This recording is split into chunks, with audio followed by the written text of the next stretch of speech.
Dearest one, as the evening settles gently around us, let your thoughts drift and your body rest. Close your eyes and let me tell you a story, a tender tale of a radiant spirit, a magical secret, and a journey toward belonging. Long, long ago, in a world touched by wonder, a single drop of sunlight fell to the earth. From this tiny spark, a golden flower bloomed, shimmering with a unique magic. It held the power to heal any sickness, to restore youth, and to bring life back from the brink. For centuries, this precious blossom remained a quiet treasure, known only to one, a very old woman named Gothel, who carefully guarded its power to keep herself forever young. But one day, far away in a peaceful kingdom called Corona, the beloved queen fell gravely ill. Her devoted people searched desperately for anything that might save her. The shimmering flower was discovered, its magic shared, and the queen recovered, giving birth to a beautiful daughter with hair as golden as the sun itself. This little princess, Rapunzel, carried the magic within her golden locks, a wondrous gift from the sun-kissed flower. Mother Gothel, in her deep desire to retain her youth, crept into the castle one quiet night. When she saw the child, she realized the flower's magic had transferred to Rapunzel's hair. She tried to clip a strand, but the magic faded the moment it was cut. So with a heavy heart, she did the only thing she felt she could do to keep her cherished youth. She took the tiny princess away, spirited her to a tall, hidden tower deep within an ancient forest, far from the loving arms of her true parents and the bustling kingdom. And so Rapunzel grew up in that secluded tower, her magnificent golden hair growing longer and longer, never once being cut. Her only companion was a clever little chameleon named Pascal, whose colors shifted with his mood, reflecting the quiet joys and gentle sorrows of their isolated life. Mother Gothel taught Rapunzel, cared for her, and always reminded her that the world outside was a dangerous place, filled with terrible people. But every year, on her birthday, Rapunzel would gaze out her window and see a breathtaking sight. Thousands of floating lights rising silently into the night sky from the distant kingdom of Corona. She dreamed of seeing them up close, of discovering what they truly were, feeling a gentle longing deep in her heart for the world beyond her tower. Meanwhile, in another part of the world, a charming scoundrel known as Flynn Rider found himself in a bit of a predicament. He was a nimble thief, and on this particular day, he had purloined the most valuable treasure in Corona, the lost princess's crown. The royal guards, led by a surprisingly determined and intelligent horse named Maximus, were in spirited pursuit. Flynn, seeking a quiet place to evade his pursuers, stumbled upon the very tower where Rapunzel lived. He climbed its great height, thinking it deserted, but was met with a surprising greeting.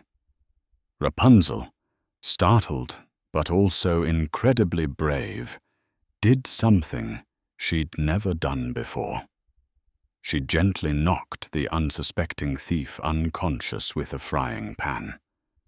When he awoke, he found himself tied firmly to a chair, facing the girl with the impossibly long, golden hair and a very serious little chameleon.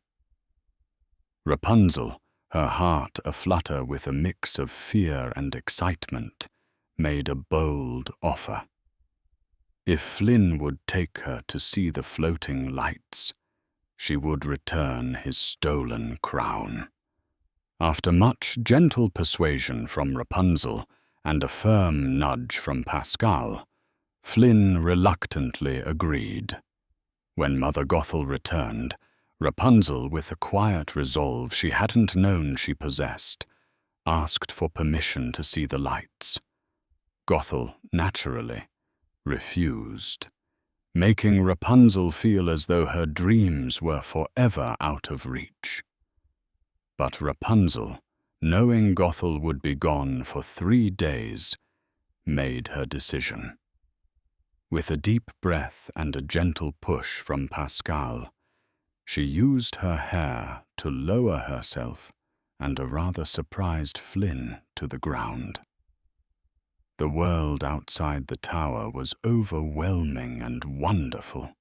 Rapunzel felt the soft grass beneath her bare feet for the very first time, experiencing a joyous mix of giddy excitement and a tender worry about breaking Gothel's rules.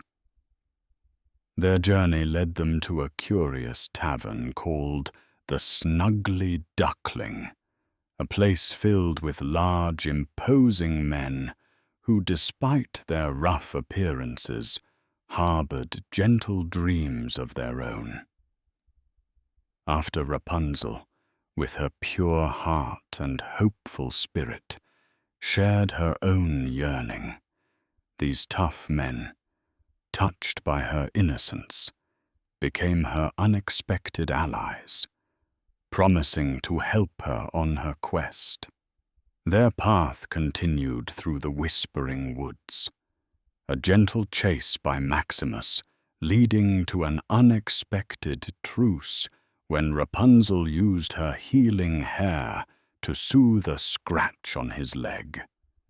As they rested by a quiet campfire under a blanket of stars, Rapunzel shared her deepest fears and hopes with Flynn, and he, in turn, began to share glimpses of his own story, revealing his true name, Eugene Fitzherbert.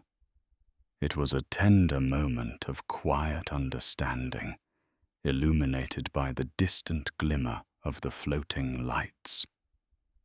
Finally, they reached the radiant kingdom of Corona. Rapunzel was utterly captivated by the vibrant colors, the joyful music, and the kind faces of the people. It was a place of warmth and gentle celebration. As evening fell, they drifted onto a small boat, floating quietly on the calm waters. Then the magic happened. Thousands of delicate lanterns, each carrying a quiet flame, rose into the sky, mirroring the stars. It was more beautiful than Rapunzel had ever imagined. In that peaceful moment, as a single lantern was gently released by Flynn and Rapunzel, they shared a profound and tender connection, a quiet understanding that words could not fully express. But just as their hearts began to truly intertwine, a shadow of misunderstanding fell. Eugene, wishing to return the crown to his former partners, the Stabbington brothers, believing it would ensure his freedom to be with Rapunzel, walked into a trap. Mother Gothel, who had been secretly following them, orchestrated a cruel deception.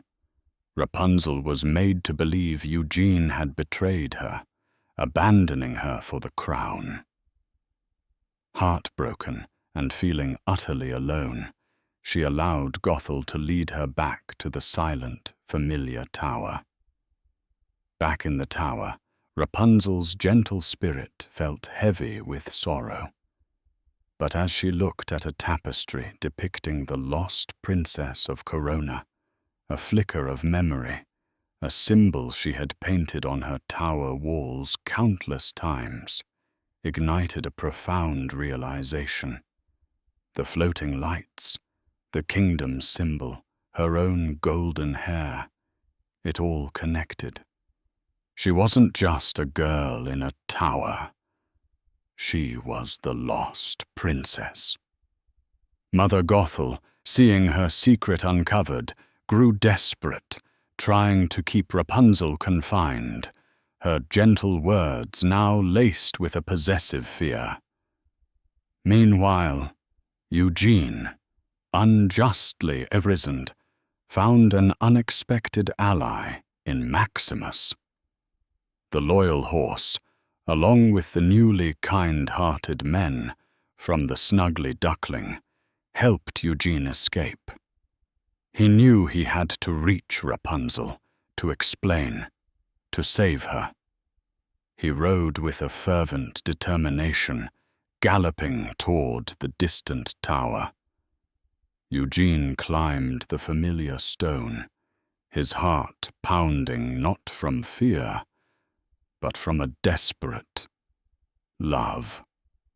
He found Rapunzel, but before they could truly speak, Mother Gothel, in her panic, struck Eugene with a sudden, painful blow, a deep wound that threatened his life.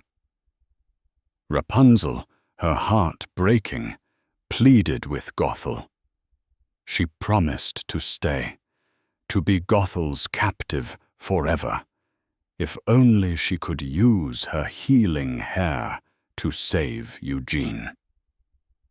Gothel, blinded by her desire to keep the magic, agreed. Rapunzel, with tears in her eyes, reached for Eugene. But Eugene, with his remaining strength, looked at her with such love and whispered, "Rapunzel, you are my new dream." Then, with a tender courage, he reached for a broken piece of mirror, and with a gentle, decisive motion, cut Rapunzel's long, golden hair. The ancient magic, tied to the golden strands, began to leave Mother Gothel.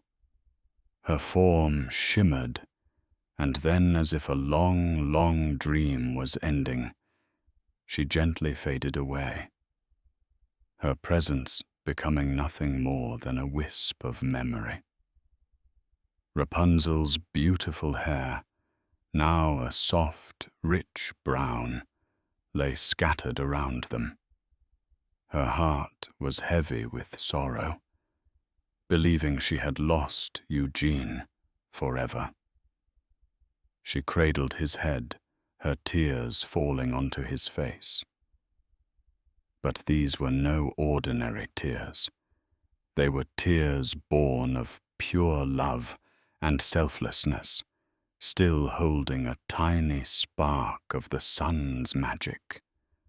And as one tear touched Eugene's cheek, it shimmered, glowing with a soft warmth. The wound faded, and Eugene's eyes gently fluttered open, looking at Rapunzel with profound love and relief. With joyous hearts, and with Maximus by their side, Rapunzel and Eugene returned to Corona. The kingdom, still holding on to hope, recognized their lost princess. Her parents, the king and queen, wept tears of pure joy as they embraced their daughter, reunited after so many years. The entire kingdom celebrated. the floating lights now a symbol of return, of hope fulfilled, and of dreams come true. Rapunzel, the princess with the sun's magic, found her true family, her true love, and her true home.